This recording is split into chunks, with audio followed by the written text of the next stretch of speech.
नमस्कार विद्यार्थी मित्रांनो, स्वागत आहे तुमचं आपल्या IIBMS गाईडमध्ये. विद्यार्थ्यांनो, आपल्याला आज सेकंड इयरचा जो चॅप्टर आहे गुन्हा, तो आज आपल्याला बघायचा आहे. जवळजवळ 11 मार्कचं वेटेज आपल्याला ब्ल्यू प्रिंटमध्ये या चॅप्टरचं दिलेलं आहे. म्हणजे एक LAQ याच्यावरती फिक्स आहे. ज्यावेळेस मी तुम्हाला सांगेल की हा क्वेश्चन LAQला तुम्हाला PYQ मध्ये विचारला असेल आणि जो क्वेश्चन एक्सपेक्ट आहे, जो येऊ शकेल, मी तुम्हाला या लेक्चरमध्ये सांगणार आहे. 11 मार्कचं वेटेज आहे, म्हणजे 10 मार्कचा एक LAQ फिक्स आहे किंवा आणि एक MCQ आहे. अशा 11 मार्कचं वेटेज आपण या चॅप्टरला कन्सिडर केलेलं आहे आणि ब्ल्यू प्रिंट मध्ये दिलेलं पण आहे. ठीक आहे, पहिले तर बघू आपण आता गुणची निरुक्ती बघा काय दिली यांनी. गुणची निरुक्ती काय दिली? गुण्यते आमंत्रते अनेनैति लोक. गुण्यते आमंत्रते अनेनैति लोक. ठीक आहे, समजलं? म्हणजे याच्यामध्ये काय दिलंय आपल्याला? द्रव्याच्या ठिकाणी असलेली कार्य करण्याची शक्ती त्याला गुणामुळेच प्राप्त होते.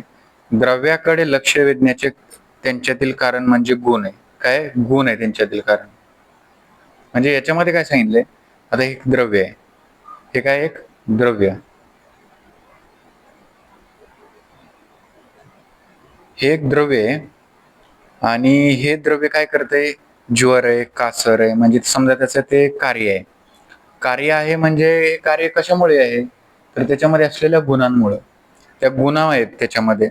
कोणत्याही द्रव्यामध्ये गुण असतात आणि ते गुण त्या कार्य करण्यासाठी मदत करत असतात. ठीक आहे, म्हणून त्यांना म्हटलंय गुण्यते आमंत्रते लोक अनेनिगूत. म्हणजेच काय म्हटलंय? द्रव्याच्या ठिकाणी असलेली कार्य करण्याची शक्ती त्याला गुणामुळेच प्राप्त होते. ठीक आहे, त्यानंतर लक्षण बघा. समवायितून निचेष्टम कारणम गुण. ठीक आहे, आपल्याला एवढं तर कळलं की गुण हे एखाद्या द्रव्याचं कार्य करण्यासाठी महत्वाचं गोष्ट आहे. पण ते गुण जे आहेत ते क्रिया करणारे नाहीयेत, ते निष्क्रिय स्वरूपात आहेत. इथं जो शब्द वापरलाय समवायितून निचेष्टम कारणम गुण. निचेष्टम म्हणजे निष्क्रिय. निष्क्रिय स्वतः हालचाल न करणारे, स्वतः हालचाल न करणारे म्हणजे स्वतः ते हालचाल करत नाहीत, पण स्वतः हालचाल न करता द्रव्याला कार्य करण्यास भाग पाडत आहे, ते असं गुण आहे, ते त्याचं लक्षण आहे. हा श्लोक तुम्हाला मस्ट आहे, हा तुम्हाला श्लोक लर्न करायचा आहे या ठिकाणी. ठीक आहे, हा श्लोक समवायितून निचेष्टम कारणम गुण. आणि गुण हे द्रव्याच्या कार्याने असमवायी कारण होय. असमवायी कारण म्हणजे काय? अप्रत्यक्ष कारण आहे. असमवायी म्हणजे कसे? अप्रत्यक्ष. अप्रत्यक्ष म्हणजे जे द्रव्याचं कार्य होत आहे, त्या कार्य होण्याच्या मागे गुण हे काय आहे? एक असमवायी कारण आहे, ते एक अप्रत्यक्ष कारण आहे. ठीक आहे, ते डायरेक्टली दिसून येत नाहीये की ते गुणामुळे कार्य व्हायले, पण गुण हे कसे आहेत? निष्क्रिय स्वरूपात आहेत. हे झालं त्याचं लक्षण. ठीक आहे विद्यार्थी मित्रांनो, यानंतर बघा गुण प्रकार. सगळ्यात इम्पॉर्टंट तुम्हाला विद्यार्थी मित्रांनो क्वेश्चन कसा विचारला जातो याच्यावरती माहिती आहे ना? क्वेश्चन याच्यावरती विचारला जातो तुम्हाला. समजा आता गुणाची हे गुणाचा क्वेश्चन कसा येतो बघा LAQला. गुणाची व्याख्या लिहा किंवा त्याची निरुक्ती लिहा किंवा त्याचं लक्षण लिहा आणि त्याचं वर्गीकरण करा, असा एक क्वेश्चन बनू शकतो. दुसरा बनू शकतो गुणाची व्याख्या लक्षण लिहून एखादं विचारलं जातं की गुरुवादी गुण एक्सप्लेन करा किंवा परादी गुण एक्सप्लेन करा, त्यांचं चिकित्सीय महत्व एक्सप्लेन करा, वर्णन करा, विषद करा. हे तुम्हाला या चॅप्टर मध्ये विचारलं जातं. ठीक आहे, आता नेक्स्ट आहे आपला गुण प्रकार मध्ये तुम्हाला बघायचंय. हा श्लोक लक्षात असू द्या. सार्थ गुरुवादयो बुद्धी प्रयत्नांता परायदय गुणा प्रोक्ता. म्हणजे सर्व या ठिकाणी तुम्हाला गुरुवादी गुण दिलेत. बुद्धी प्रयत्न म्हणजे तुम्हाला आध्यात्मिक गुण दिलेत. परादी गुण दिलेत तुम्हाला. हे सर्व जे गुण आहेत, गुण प्रकारांचा हा जो श्लोक आहे तो बेसिक आहे, तुम्ही एकदा पाठ करून घ्या. ठीक आहे, टोटल गुणांची संख्या 41 गुण आहेत, 41 गुण आहेत. त्यामध्ये अर्थाचे 5 आहेत. अर्थ म्हणजे शब्द, स्पर्श, रूप, रस, गंध. गुरुवादी 20 आहेत, आध्यात्मिक 6 आहेत, परादी 10 आहेत. ठीक आहे, आता यानुसार आपण एक एक बघू. आता गुण प्रकाराचा एक चार्ट बघा या ठिकाणी. गुणाला त्यांनी 2 भागमध्ये डिवाइड केले, आधी भौतिक आणि दुसरा आध्यात्मिक. आध्यात्मिक म्हणजे आत्म्याचे गुण, सरळ ध्यानात ठेवा. इच्छा, द्वेष, सुख, दुःख, प्रयत्न, बुद्धी. ज्या वेळेस तुम्हाला गुणांचं वर्गीकरण करा असं विचारलं जाईल, त्यावेळेस तुम्हाला हे विशेष गुण जे आहेत शब्द, स्पर्श, रूप, रस, गंध आणि आध्यात्मिक गुण हे डिरेक्टली लिहायचे असतात. कारण गुण वर्गीकरणामध्ये तुम्हाला हे गुण लिहायचे असतात. पण जेव्हा तुम्हाला एखाद्या वेळेस विचारलं जातं, म्हणजे असाच क्वेश्चन विचारला जातो की गुणाची निरुक्ती, व्याख्या, लक्षण लिहून शारीर गुण किंवा गुरुवादी गुण यांचं चिकित्सीय महत्व सांगा आपल्या शरीरामध्ये. तुम्हाला कधीच विशेष आध्यात्मिक गुणांचं चिकित्सीय महत्व विचारलं जाऊ शकत नाही. तुम्हाला फक्त शारीर गुण आणि परादी गुणाचं चिकित्सीय महत्व विचारलं जाऊ शकतं. ठीक आहे, पहिले तर बघा गुणाचं अधिभौतिक आणि आध्यात्मिक असे 2 प्रकार केलेत. अधिभौतिक मध्ये सामान्य आणि विशेष. सामान्य मध्ये परत 2 डिव्हिजन केलेत, शारीर आणि परादी गुण. शारीर गुण आणि परादी गुण. ठीक आहे. या दोन जे सामान्य गुण आहेत अधिभौतिक मध्ये, सामान्य गुण मध्ये कोण येते? शारीर आणि परादी गुण. या दोन्हींच तुम्हाला LQ मध्ये 100% विचारलं जाऊ शकतं. चिकित्सीय महत्व लिहा. मग काय करायचं? आता पहिले तर आपण शारीर गुण बघू. शारीर गुण बघत असताना आपल्याला काय बघायचं? शारीर गुण. शारीर गुणलाच या ठिकाणी काय म्हटले? आणि गुरुवादी गुण. त्याचा श्लोक तर सगळ्याला मस्ट पाठ असणं गरजेचं आहे. गुरु मंद हिम स्निग्ध लक्षण सांद्र मृदू स्थिरा गुणा सूक्ष्म विशदा विंशती स विपर्याय. आता विद्यार्थी मित्रांनो, जे गुरुवादी गुण आहेत ते 20 आहेत, पण या श्लोक मध्ये मोपून तुम्हाला 10 गुण दिलेत. आता काय करायचं? हे 10 गुण पहिले सिरियली आहे तसे एका खाली एक एक एक असे 10 गुण लिहायचे, आणि जे 10 गुण दिलेले नाहीत त्यांचे ऑपोजिट पेअर्स लिहायच्या पुढं आठवून. आता बघा ना, गुरु दिलाय तुम्हाला, गुरु इकडे लिहायचा. त्यानंतर त्याच्या खाली काय दिलंय? मंद दिलाय. त्यानंतर काय दिलाय? हिम दिलाय. त्यानंतर काय दिलाय? स्निग्ध दिलाय. मग हे आधी सगळ्या श्लोकच्या सगळ्या पेअर एका ऑर्डर मध्ये लिहायच्या. ह्या जे सगळ्या 10च्या 10 जे गुण दिले ते लिहायचे आणि त्यांचे तुम्ही आठवायचे. मग गुरु असल्यावर काय असणार? एक लघु असणार ऑपोजिटला. मंद असल्यावर काय असणार? तीक्ष्ण असणार, बरोबर. हिम असल्यावर काय असणार? उष्ण असणार. स्निग्ध असल्यावर काय असणार? वृक्ष असणार. या पेअर तुम्ही आठवून लिहायच्या. आधी हा श्लोक पाठ करायचा, जेणेकरून तुमच्या 10 पेअर इथं पाठ झाले या श्लोक मध्ये. सॉरी, 10 गुण तुमचे या ठिकाणी लर्न झाले आणि त्या 10 गुणाला ऑपोजिट गुण तुम्ही तिथं आठवून लिहायचं. ठीक आहे. आता हे बघा, तुम्हाला मी हे छोटे छोटे श्लोक दिले. तुम्हाला हे फर्स्ट इयर मध्ये पण झालेले असतात. गुरु म्हणजे काय? बृहने गुरु, लघु लंघने गुरु. मी तर तुम्हाला अर्थ पण दिलाय. गुरु म्हणजे जड, लघु म्हणजे हलका, शीत म्हणजे स्तंभने हिम, सॉरी शीत म्हणजे थंड, परत हे स्तंभन कर्म करतं, उष्ण स्वेदन कर्म करतं. मग ज्या वेळेस तुम्हाला विचारलं जाईल क्वेश्चन मध्ये की गुरुवादी गुणाची गुणाची व्याख्या किंवा लक्षण लिहून गुरुवादी गुणाची तुम्हाला चिकित्सीय मध्ये महत्व विशद करा. कारण नॉर्मली आता जे क्वेश्चन येत आहेत आपल्या युनिव्हर्सिटीमध्ये ते चिकित्सेच्या दृष्टिकोनातून येत आहे. ठीक आहे. पहिलं कसं होतं? पेपर पहिले डिरेक्टली डिफाईन दिली जायची, त्याचे प्रकार वर्गीकरण करा, म्हणजे पाठांतराची गोष्ट होती. पण आता डिरेक्टली युनिव्हर्सिटीने जो फोकस केलाय तो डिरेक्टली आपल्या जे प्रोफेशन आहे, म्हणजे जे आपलं प्रोफेशन काय? चिकित्सा करणे पेशंटला, त्या चिकित्सीय दृष्टिकोनातून युनिव्हर्सिटीने हा सिलेबसवर आपल्या फोकस केलेला आहे. मग क्वेश्चन कसा विचारतात? ते चिकित्सीय दृष्टी विचारतात. आता गुरुवादी गुण आणि परादी गुण या दोन्हीचं पण तुम्हाला चिकित्सीय दृष्ट्या विषद करा असा क्वेश्चन येऊ शकतो. त्यावेळेस जर तुम्हाला आलं गुरुवादी गुण एक्सप्लेन करा, पहिले त्याचा श्लोक लिहायचा. श्लोक लिहिल्यानंतर गुरुवादी गुणाचं काय करायचं? त्यानंतर तुम्ही त्यांचे ऑपोजिट गुण लिहायचे आणि एक एक गुण एक्सप्लेन करायला चालू करायचं. आता तो गुरु दिलाय, लगेच त्याचा लघु लिहायचं. दोन्हींचे श्लोक लिहायचे छोटे छोटे. बृहने गुरु, लंघने लघु. हे बृहन कर्म करतं, म्हणजे बृहन म्हणजे काय? ते जडपणा शरीरामध्ये पचनक्रिया ढासळ होऊ शकते, ज्याच्यामुळे पचन चा वेग मंदावतो, अग्नी मंद होतो. लंघने लघु मध्ये काय होतं? हलकं होतं, बॉडी हलकी होते. याच्यामध्ये कपदोष मे बी कमी होऊ शकतो. जे गुरु मध्ये होतं त्याच्या ऑपोजिट लघु मध्ये होतं, जे लघु मध्ये होतं त्याच्या ऑपोजिट गुरु मध्ये होतं. हे तुम्ही कम्पॅरेबल लिहू शकता. दोन्ही मधलं जरी तुम्हाला एकाचं कर्म येत असेल तर त्याच्या ऑपोजिट कर्म दुसऱ्याचं तुम्ही लिहू शकता. हे तुम्हाला सगळे याच्यामध्ये पेअर दिलेत बघा सर्वांच्या. स्निग्ध, क्लेदने स्निग्ध, वृक्ष, शोषणे वृक्ष, मंद शमने मंद, तीक्ष्ण शोधने तीक्ष्ण, स्थिर धारणे स्थिर. अजून काय दिले? सर, प्रेरणे सर. त्यांचे अर्थ पण दिलेत बघा. मृदू म्हणजे सॉफ्ट, कठीण म्हणजे हार्ड, पिच्छल म्हणजे बुळबुळीत, विशद म्हणजे स्वच्छ, श्लक्ष्ण म्हणजे स्मूथ, खरं म्हणजे रफ. एक एक लाईनचे श्लोक तुम्हाला लर्न करायचे त्या ठिकाणी. आणि हे करत असताना अजून एक इम्पॉर्टंट तक्ता तुम्हाला मी खाली देतो. म्हणजे कसं? आता हे तुम्हाला तर माहिती आहे, वात, पित्त, कफ. आता ज्यावेळेस तुम्हाला विचारतील की चिकित्सीय दृष्ट्यातील महत्व त्यांचं विषद करा, त्यावेळेस तुम्हाला त्यांचं दोष, धातू आणि मलाच्या दृष्टिकोनातून तुम्हाला आन्सर लिहायचंय. दोषावर कसे इफेक्ट करतात, धातूवर इफेक्ट कसे करतात, मलावर इफेक्ट कसे करतात. ठीक आहे. आता खालीच मी तुम्हाला सर्व एक्सप्लेन केलंय. पहिले तर तुम्ही हे पेअर लिहायच्या, एक एक पेअर एक्सप्लेन करायला चालू करायचं. त्यांचा श्लोक लिहायचा, दोष, धातू, मलाच्या बेसिसवर त्यांना एक्सप्लेन करायचं. हे पण लक्षात ठेवा, सुश्रुतांनी हे जे गुरुवादी गुण आहेत, या गुणांच्या व्यतिरिक्त अजून असे 5 गुण दिलेत जे की तुम्ही कन्सिडर करू शकता या शारीर गुणामध्ये. ठीक आहे. सुश्रुतांनी सांगितलेत. असा क्वेश्चन पण बनू शकतो एसएक्यू ला की सुश्रुतांनी सांगितलेले गुरुवादी गुण म्हणजे सांगा ते 5 गुण, शारीर गुण असे कोणते आहेत? तर व्यवहारी एक आहे, विकासी एक आहे, सुगंध एक आहे, दुर्गंध एक आहे, अशुकारिक एक आहे, शुष्क एक आहे. ठीक आहे. हे 5-6 गुण तुम्हाला सांगितलेले आहेत. त्यानंतर बघा, आता जे आपण गुरुवादी गुण बघितले, हे जे गुण आहेत ते गुण आपल्याला दोषामध्ये बघायला भेटतात, बरोबर. वात दोष, पित्त दोष, कफ दोषामध्ये हे गुण बघायला भेटतात. त्याआधी तुम्हाला तिन्हींचे श्लोक पाठ असले पाहिजे. इथे मी दिलेले तुम्हाला. वात दोष, तत्र वृक्ष, लघु, शीत, खर, सूक्ष्म, चल, अनिल. आता हे जे गुण दिसायले तुम्हाला, वृक्ष, लघु, शीत, खर, सूक्ष्म, चल, हे जे श्लोक मधले जे गुण आहेत, ते गुण जे पण आपल्या गुरुवादी गुण मध्ये येत आहेत.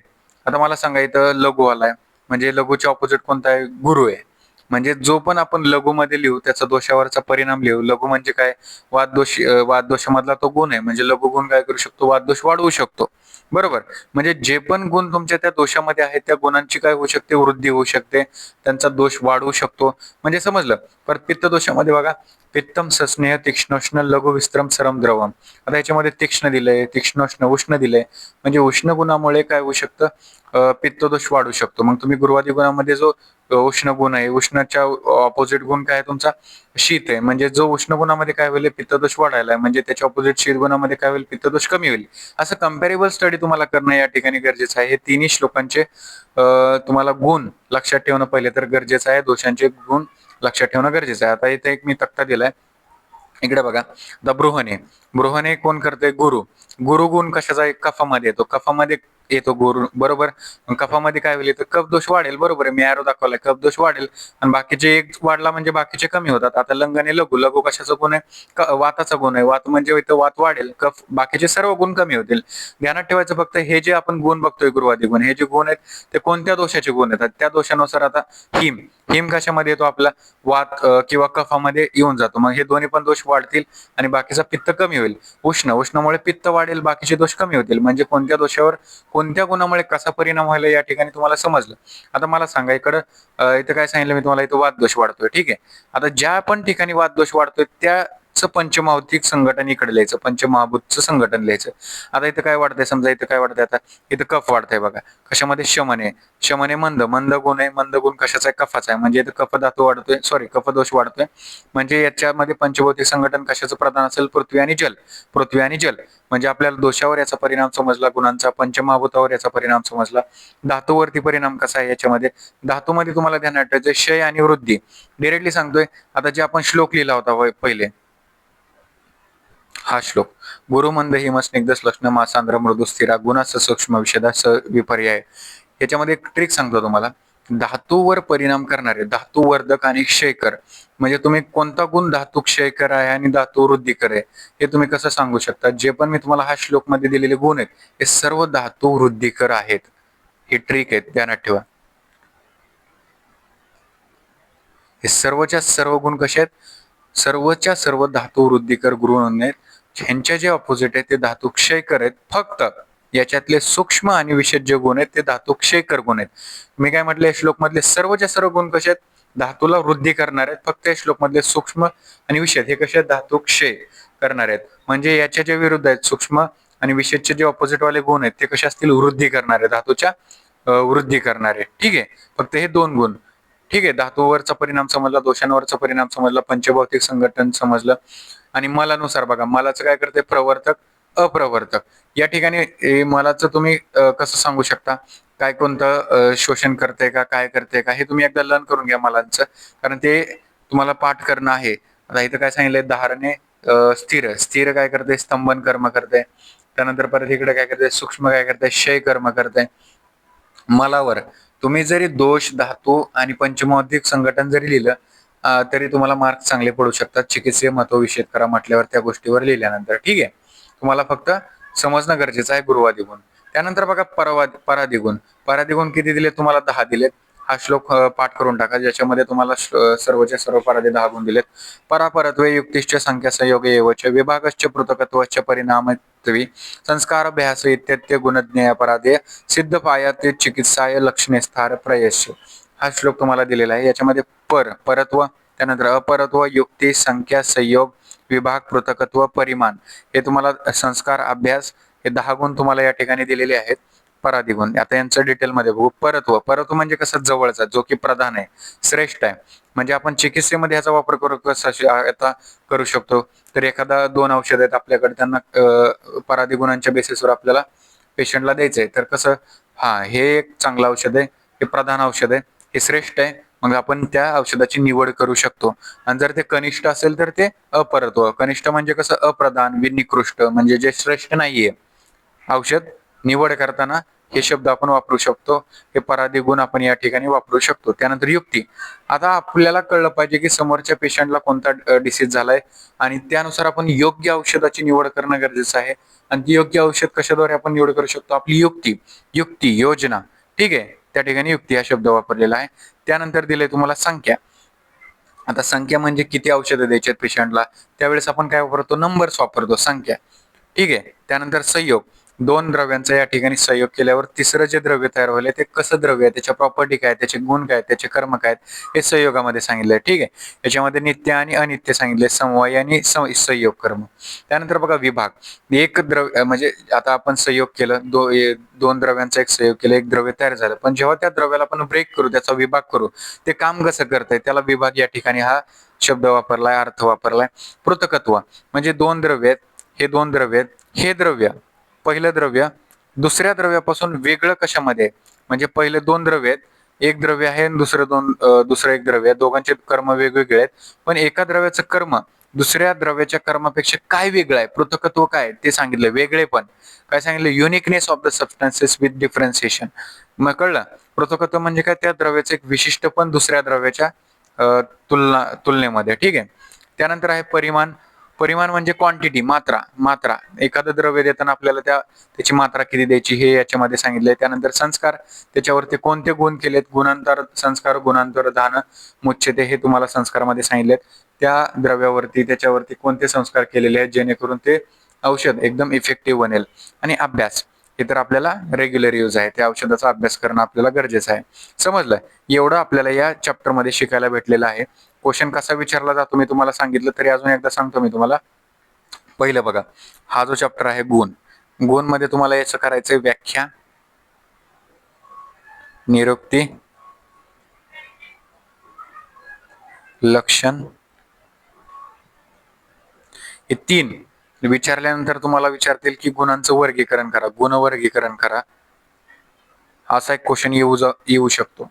ठीक आहे. असा जर नाही आला तर डिरेक्टली म्हणतील हे व्याख्या, निरुक्ती, लक्षण लिहा आणि खाली गुण वर्गीकरणाच्या ऐवजी एखादं म्हणतील की गुरुवादी गणांचे वर्णन करा, किंवा गुरुवादी गुणांचं चिकित्सेमध्ये महत्व वर्णन करा, किंवा परादी गुण वर्णन करा. नॉर्मली गुरुवादी आणि परादी गुणच येतात तुम्हाला एलक्यूला, आणि बाकीचे जे उरलेले आध्यात्मिक आणि विशेष गुण आहेत हे तुम्हाला गुण वर्गीकरणामध्येच फक्त त्यांची नावं लिहायची, ते तुम्हाला सेपरेटली एक्सप्लेन करा म्हणून विचारले जाऊ शकत नाहीत. ठीक आहे. हे तुम्हाला ध्यानात ठेवायचं, एवढं इम्पॉर्टंट आहे क्वेश्चन मध्ये. हे तुम्हाला आजच्या आपण चॅप्टर मध्ये शिकवलं. मी तुम्हाला ट्रिक्स पण सांगितल्या की धातू दोषांवर परिणाम कसं करते.